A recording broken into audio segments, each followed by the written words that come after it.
So, you're a big Android fan. I don't blame you. And you want the green side's answer to the Apple Watch. You want something feature-packed, something that looks and feels fantastic to use, and something that you can truly depend on, not just to deliver notifications, but to record workouts and interact with your phone. This is the Samsung Galaxy Watch 6 Classic, and here's why the Watch 6 series is the best Android smartwatch.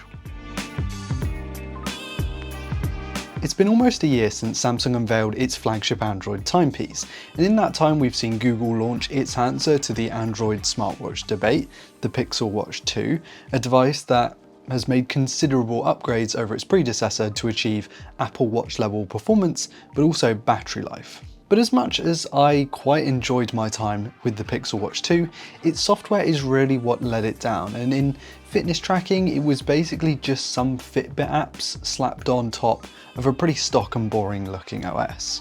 One of the Galaxy Watch 6 and Classic's best features is its software in my opinion. Much like the One UI software skin of Samsung smartphones, One UI Watch 5 atop Wear OS 4 looks and feels brilliant. Its design is punchy and friendly, and the layout is easy to get used to, and the individual Samsung apps like the fitness tracking and activity monitoring don't feel like feeble attempts at slapping a load of fitness stuff on top of an independent piece of software. It feels integral and cohesive with the rest of the applications. The camera remote shutter and preview is really handy for using the rear camera to film yourself or take your photo. The weather app looks super clean. Changing the settings and inputting text, even on such a tiny screen, isn't actually as annoying or as finicky as you'd expect, thanks to this marvelous software. And I'm sure that's helped massively by the truly excellent AMOLED displays on offer. This thing tops out at a reported 2000 nits, and I can confirm that out in direct sunlight, look, I got burnt and everything, it's easily visible, even if, like me, you leave the dark themes on. In typical Samsung display fashion, the screen is punchy and vibrant, and so you're rewarded for picking interesting and vibrant watch faces, as they really do pop on this panel. I'm not sure if it's the software design or the fact that this has a flat panel and the Pixel Watch 2 has a pebble-shaped design, but the Watch 6 Classic's display is just more satisfying to look at and to use.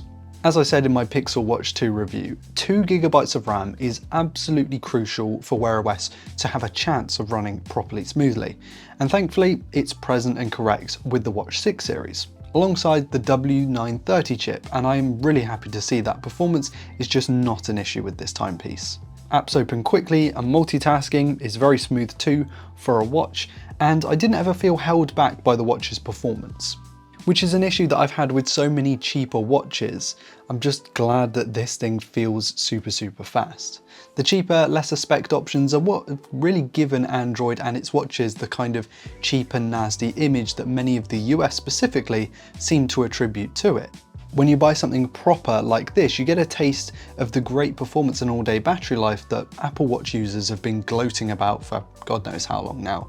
But you get to experience it with Android instead. It's just like the cheap versus expensive phones. It's not all in the spec sheet, it's very much in the user experience, and that makes a real difference. And speaking of experience, the main reason you go with the Classic over the regular is the tactile hardware dial surrounding the display.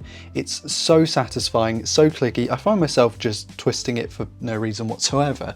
And it interacts with the software in a similar way to how the digital crown might with other watches, but this way just feels far more tactile and interesting.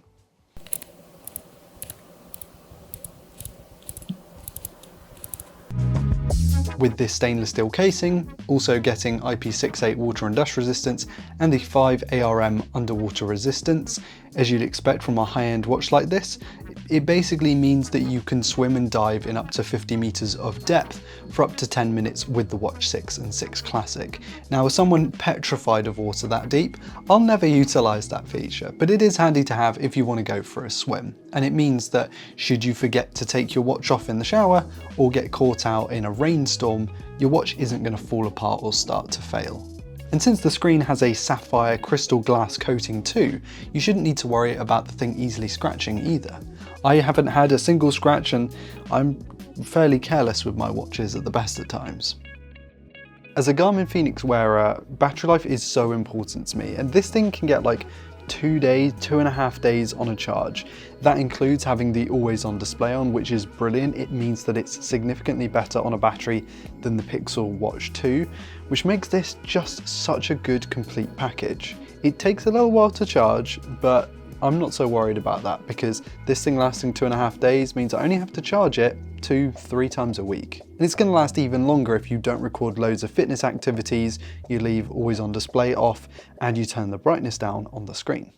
Since the Watch 6 and the 6 Classic utilise the standard Qi charging, you can actually use a standard charging pad that you might use with your phone. The 10 watt USB-C puck that you get with the watch in the box is actually a lot better because there's a convex and a concave shape that fit together like a puzzle piece.